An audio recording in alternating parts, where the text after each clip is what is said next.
เพิ่นก็มีผู้เบิ่งแย่งหลายแล้วก็มีผู้ที่แนะนำหลายนะผู้ที่มันเคยผ่านจุดแบบนี้ความแนะนำของเฮาว่าต้องเป็นนั่นแบบนี้เนาะอยู่มาอยู่พี่แบบบ่มีไผอันนั้นปานใดนะเพิ่นก็มาเยี่ยมอยู่ดอกนำเด็กน้ำน้อยก็ได้หลายเรียนเติบแล้วเฮายังว่าพอฮู้แล้วบัดนี้เนาะว่าเป็นจังได๋สินะแล้วก็ให้ผู้ใดคนแนะนำเนาะช่วงแรกๆก่อนเนาะช่วงแรกก็สินั่นแน่เพิ่นก็มีแต่นอนนั่นแหละว่าคนหลายมาล็อกไว้เนาะมาอย่างว่าอยู่เนาะแล้วเดี๋ยวค่อยสินั่งก็ได้อยู่เดี๋ยวจะไปด้วยไปนั่งถ่ายอยู่เนาะบ่อ๋อแต่ตามเต้ใช่พี่น้องเอ้ยดีใจนำเลยบ่มันจะว่ามันมืดได้เอาเลยก็ได้การจะมืดเนาะไปจัดไปดีใจนำน้องทงสู้บาดนี่ไปเดี๋ยวเข้าไปเบิ่งทางกันน้องชาก่อนเข้าไปเบิ่งคนแล้วออกเยี่ยมยามคนน้อยก่อนออกจากห้องหมอบ่ได้จังสิตั้งชื่อตั้งน้ำเนาะลืมถามได้นี่แม่นเฒ่ามันตั้งชื่อจังได๋ก็ฮะ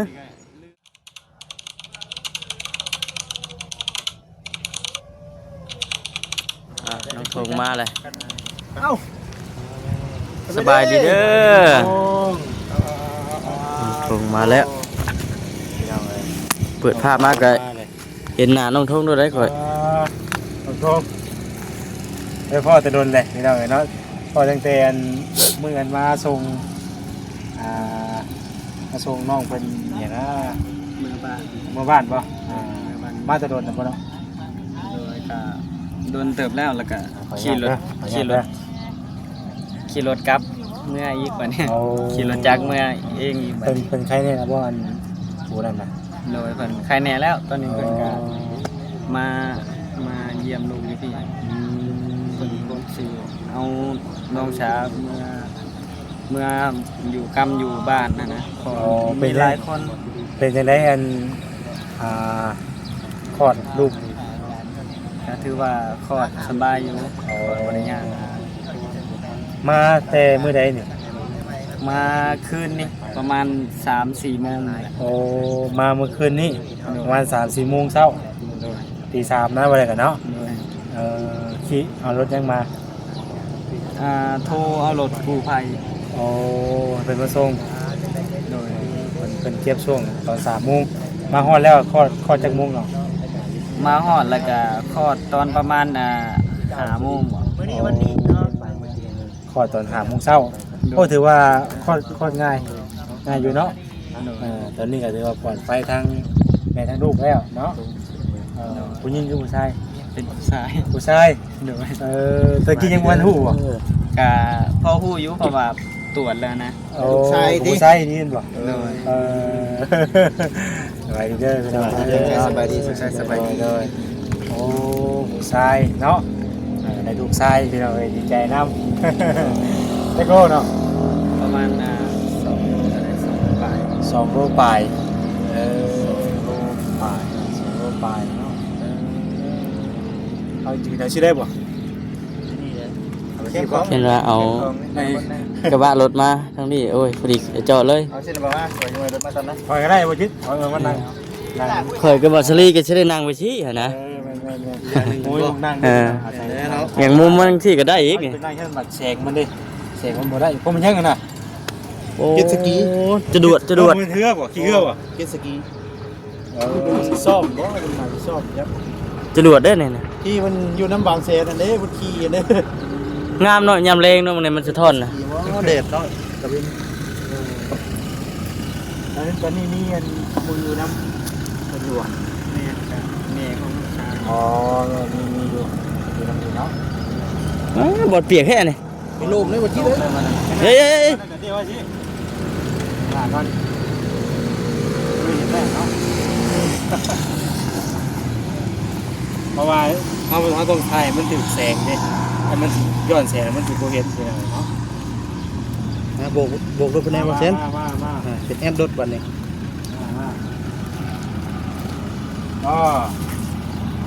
ถูกไหมตัวอยู่สิเนาะโน่นดีบ่เสียคนธรรมดาสุกรถอยู่ก็ได้เนาะ เนาะ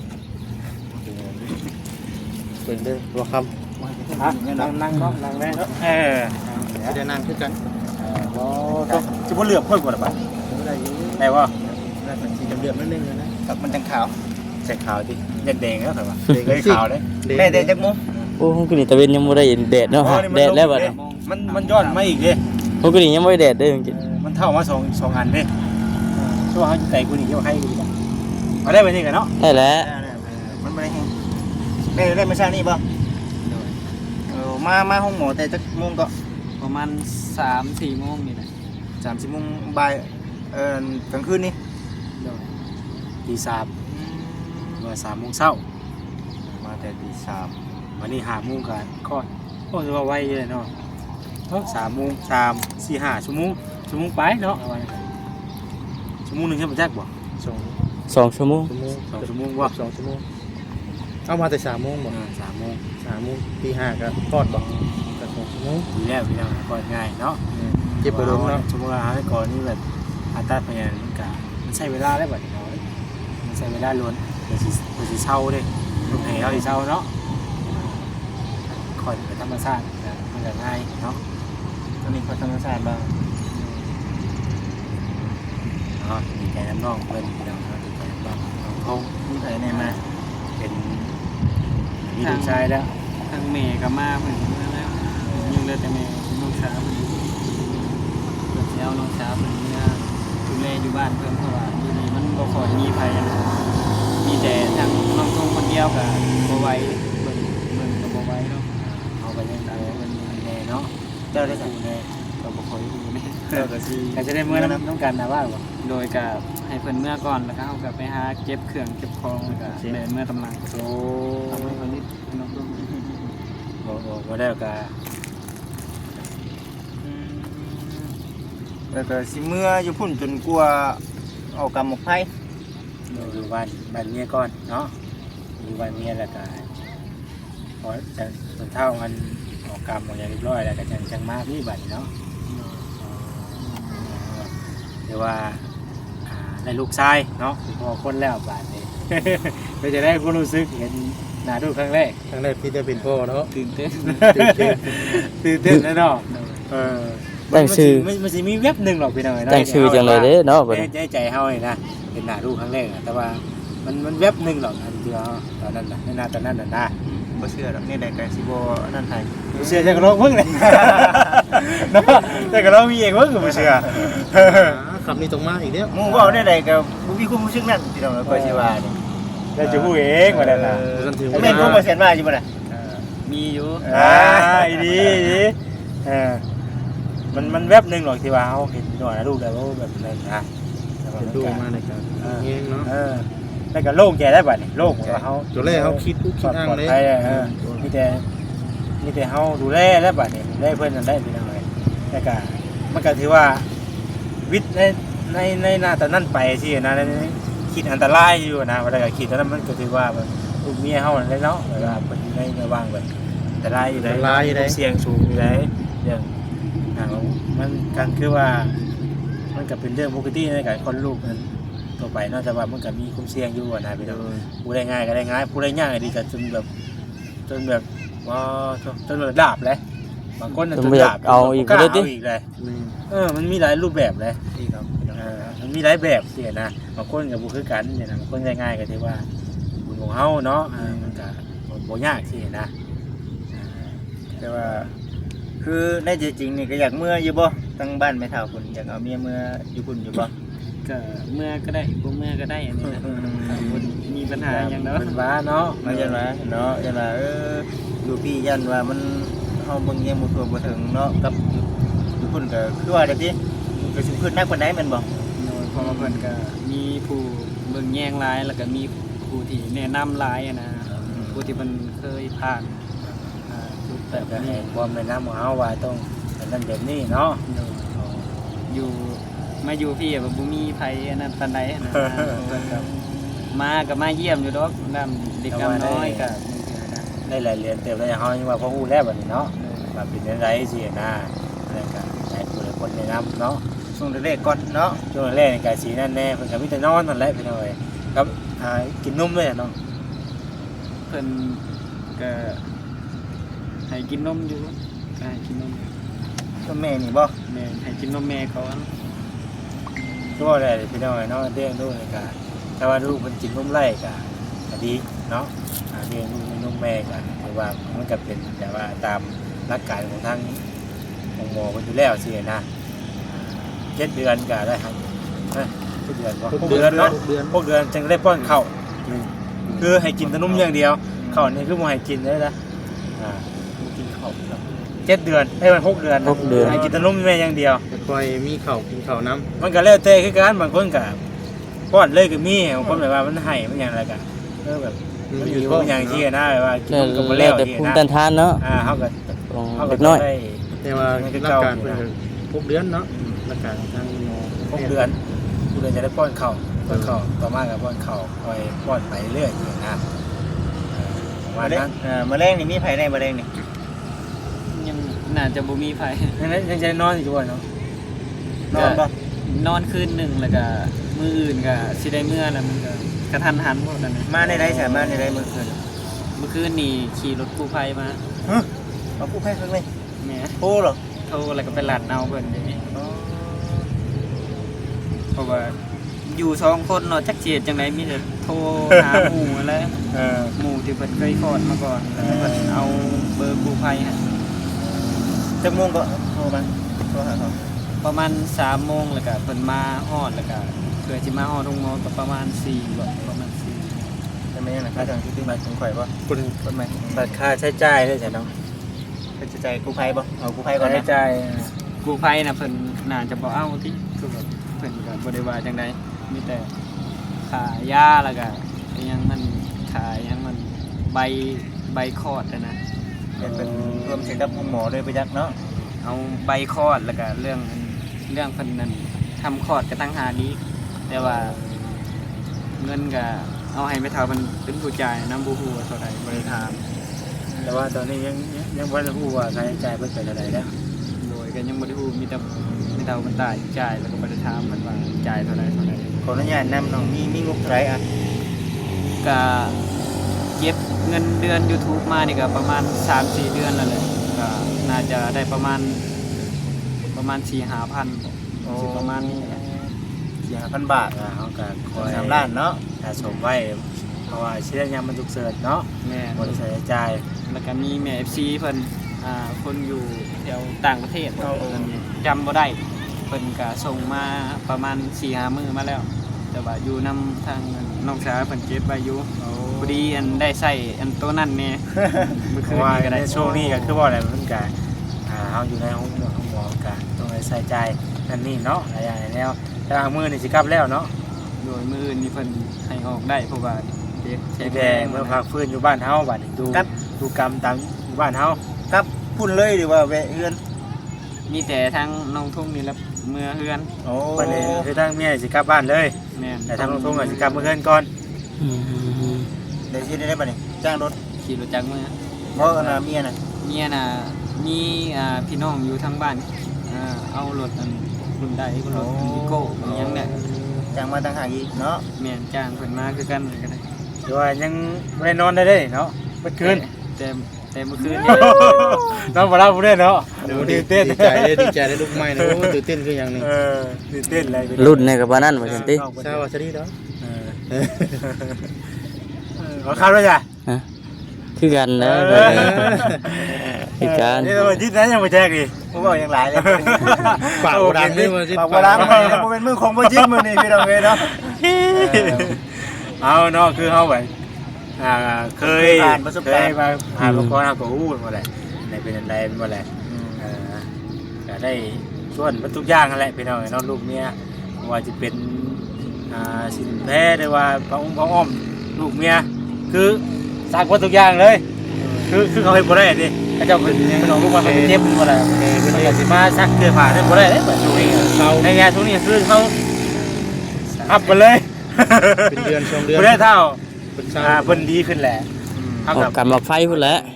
นั้นเพิ่นมาเนี่ยเพิ่นเฮ็ดเองได้มันได้เพิ่น ฝึกวันเช้าพุ่นแหล้ว เอาเฮ็ดเองได้บัดนี้นะคือในนักตัวนี้น่ะคือ อย่างเฮาต้องได้ดูแลเบิดทุกอย่าง อ๋อต้องลองพูดว่า เป็นจังได๋จ้ะพี่น้องเนาะฮอดหนวดยามมาแล้วสินะมันก็ต้ ต้ อ อง งเพิ่นเอาล่อเนาะใช้น้ำเนาะ เพิ่นผูกเชือกแล้วว่า ผมเชื่อคือนี่ แต่ว่า นะ การงานนี่สิการงานนอกนี่เรื่องการงานนี่ก็น่าจะผัดเพิ่นก่อนบอกเพิ่นให้ยุดเห็นบ่ก็อยู่บ่ได้ว่าจังได๋เฮาก็ออกแล้วนะงานออกแล้วแม่นออกแล้วก็สิติด YouTube ก่อนเพราะว่าช่วงนี้ก็เพิ่นก็ เมื่อสารก่อนเนาะ แม่เราก็ต้องพักก่อนหยุดก่อนออกก่อน แล้วจะไปสมัครไหม คือตอนนี้ก็คือว่าแล้วก็ต้องได้ สมัครไหม มาดูแลทางครอบครัวก่อนเนาะมันก็ไปทางอื่นบ่ได้พี่น้องเพราะว่าลูกแม่ยังแบบใหม่ๆที่ว่าไปทางไหนบ่ได้เลยนะต้องได้อยู่ตลอดเนาะเฮาแบบ คือนึงอยู่แล้วเนาะ เบิ่งดูแลตลอดอยู่แล้วเบิ่งกันข้ามกันขึ้นก็สิบ่รับบ่นอนแน่หากคือว่าได้อีกตามคือว่าเนาะตามลูกเฮาแหละครับว่าผู้ง่ายก็ง่ายได้น้องเอ้ยแต่ผู้ง่ายก็นอน นอนอยู่บนมือกันมี แต่ว่าคือว่าในเรื่องเลยเนาะในเรื่องเกี่ยวกับงานนี่ก็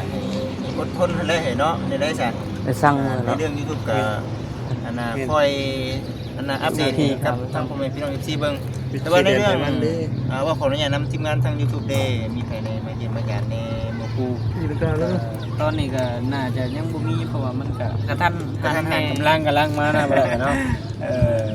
กับทั้งอ้ายกับผู้ข่าวและพอดีแบบว่าเฮามาใกล้กับแถวนี้แน่ไปยังไปเลยแบบว่าแวะมาเลย แล้วก็มาแตะเวียกกัน นี่ข่าวว่าน้องเพิ่นพาน้อง น้องสา น้องสามมาขอลูกสินะครับก็เลยมาเลยเมื่อเช้านี่พอดีพอดียินเสียงโทรศัพท์ไปหน่อยเนาะข้าแต่เมียนไม่เมียนตอกคือถึงน้องอยู่ บ่ได้เจ้าโทรศัพท์ จะถ่ายลงอันนั้นเนาะลงคลิปสั้นถ่ายรูปลง แจ้งแล้วบ่เนี่ยแจ้งพี่น้องบ่ได้บ่เนี่ย ก็แจ้งคลิปสั้นนั่นแหละอยู่ในคลิปสั้น ยังวันนั้นมีเวลาเท่านั้นถ่ายคลิปเลยโอ้เอาคือเขาออกมาที่มีโดนที่มีเป็นยังไงบ่เนี่ย บ่เป็นหยังเพราะว่ามีแม่เฒ่าเพิ่นเบิ่งอายุตอนนี้นะ มีคนดูแลอยู่ดิ มันก็จะคับเลยพี่น้องใช่ไหมครับกันเป็นห้องรวมบ่เนาะรวมบ่ เพิ่นออกไปแล้วยังเหลือแต่2-3คนมันอยู่ในนั้นนะ จังหวะเอาสิพากันย่างไปเยี่ยมเบิ่งทั้งหมด เดี๋ยว ว่า ว่าเบิ่งเด้อคำว่าหมู่คู่ไปเดี๋ยวสิถ่ายอยู่รถอันนี้สิถ่ายอยู่รถอันนี้ถ่ายอยู่นี่แหละอันนี้คอยสิถ่ายอยู่รถ ถ่ายอีกบ่ ใช่จุเจ้าไปก็ได้ถ่ายอยู่รถก็ได้เห็นว่าออกมาในสบายบ่ได้เนาะมันบ่ได้ไกลเนาะแต่คนไหนคนหนึงก็ได้ ว่าคนหลายมันล็อกไว้เนาะมันยังว่าอยู่ แล้วเดี๋ยวค่อยสินั่งก็ได้เดี๋ยวจะไปด้วยไปนั่งถ่ายอยู่เนาะ บ่ อ่า แต่ตามเต้ใช่พี่น้องเอ้ย ดีใจนำ เลยบ่มันจะว่ามันมืดได้ เอาเลยก็ได้ การจะมืดเนาะ ไปจัดไป ดีใจนำน้องทงสู้บาน ไปเดี๋ยวเราเข้าไปเบิ่งทางกันน้องชา น้องสารก่อนเข้าไปเบิ่ง คนแรกออก เยี่ยมยามคนน้อยก่อน ออกจากห้องหมอบ่ได้จังสิตั้งชื่อตั้งน้ำเนาะ ลืมถามได้นี่ แม่เฒ่ามันตั้งชื่อจังได๋ก็ ฮะ ลืมเลย โอ้ย ยังเรียกบ่โดนก็เลยยังเลยอยากลืมแน่แต่ว่าเอิ้นไปเรื่อยๆก็น่าจะจำได้แหละเพราะแม่เฒ่าเป็นผู้ตั้งเด้ มาคำเด อันเป็นเรื่องพระอุ้มพระอ้อมเป็นของใช้น้อยเลยเนาะ ก็มีอยู่เพราะว่ามีเมฟซีเพิ่นหลายหลายคนเพิ่นส่งมายังบ่ทันได้คลอดอยู่เพิ่นส่งมาไว้ เกียมไว้ ทางมีเสือนอนแล้วก็มุ้งกลางอีหยังหลายอย่างมี เขาเตรียมไว้แล้วเนาะดีแล้วไปเนาะน้องคนนี้ก็มันก็คือว่าสะดวกไปเนาะเขามีก่อนเด้เขาความมาเพิ่งเขาก็ได้มันจะบ่ได้เป็นอะไรจะเกิดจักอะไรสิว่ามาเบิ่งลูกเมียเนี่ยจักอะไรสิไปซื้อเรื่องบ่เนี่ยโอ้ยจะ ก็นำบ่มีผ้าอ้อมมื้อคืนนี่ก็เซ็ตอยู่เนาะเพิ่นก็ถามมามีผ้าอ้อมบ่แพ้หยังเพิ่นถาม จะกินเล่นไปเอายังก้อนมันบ่แหละเขาเตรียมไว้ก็ถือว่าดีอย่างนึง เดี๋ยวห้องหมอคนมีขายป่ะจ๊ะ ก็มีก็อยู่นอกพุ่นเลยอยู่นอกทางหมู่ มันก็ ใช่ คื ไม่ อ ได้ เขา เนาะ เตรียมไว้น่ะมันจะดีที่สุดนะไปทางนี้เนาะตะกี้ก็คือว่าแต่สมัยตะกี้เพิ่นก็บ่อยากให้เตรียมไว้สินะ บ่ ตะ คือปัจจุบันนี่ก็ความสะดวกเด้ เป็นหยังเนาะ อันสมัยเนาะ เนาะเขาจีเด้มันเดี๋ยวไปก้อนสินะแต่คือเดี๋ยวนี้ไล่ไปอะไรไปทำมาเป็นยังเนาะ นี่เนาะไปสบาย ไป เนาะ เดิน ข สิ นาด ค อยู่เพื่อนก็ยังพื้นนี่ยังก็ยังบ่มีบ่ได้เตรียมหยังเลยบ่ได้คิดว่ามันสิออกเลยอะแบบว่าคิดว่าเพิ่นเจ็บเนี่ย ฮอดอันกำหนดได้บ่เนาะถ้าเกิดเก้าได้บ่ เก้าเลย เก้าเดือนเลย แม่น9 เดือนแล้วก็ไปก็เมื่อบ้านเพิ่นแล้วก็เมื่อผักทองอยู่บ้านเพิ่น โทรศัพท์ได้เด้ออย่าลืมเด้อพี่แต่เขาเข้าไปในก็จะได้ถอดไม่กับทุกกระสันออกไปเนาะเข้าไปในคือว่าแหละมันคือเป็นยังเขาจะมาคุยกันอยู่นี่นะเข้าไปในมันถ่ายได้เป็นบางจุดบาง ำ ก็จงเฉพาะคนที่เขาถ่ายหันเดียวถ่ายเบิ่งบ่ได้เนาะ อันนี้ก็เข้าไปเพราะแบบว่า คนเดียวเพิ่นบ่ชันๆเนาะ แม่ให้พ่อแม่พี่น้อง FC เบิ่งเด็กๆน้อยๆก็ออกมาแหละพี่น้องเนาะ ถ่าย เอาก็ยังถ่ายบ่ได้ได้ ต้องยังบ่กล้าเลยตัว ไปกันไปก่อน ให้มีซีเพิ่นได้รับชมอยู่แต่ บ่กล้า บ่กล้าถ่ายยันเพิ่นให้นะ เอาก็เบิ่งจังว่าอะไรเป็นของเขาถ่ายเจ้าตัวเฉพาะบุคคลเนาะเอาสิถ่ายเบิ่งได้หยังก็บ่ได้นะพี่น้องก็ได้เบี้ยของเพิ่นเนาะ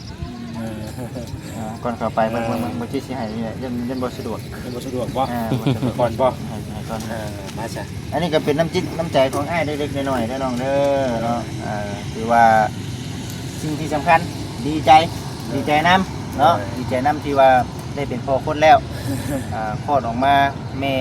แข็งแรงลูกแข็งแรงก็ดีใจนํโอเคอ่ะโดย ทางง่ายด้วยกันได้น้องเด้อบ่ได้สินำสิในกินก้อนเป็นจังไดเนาะ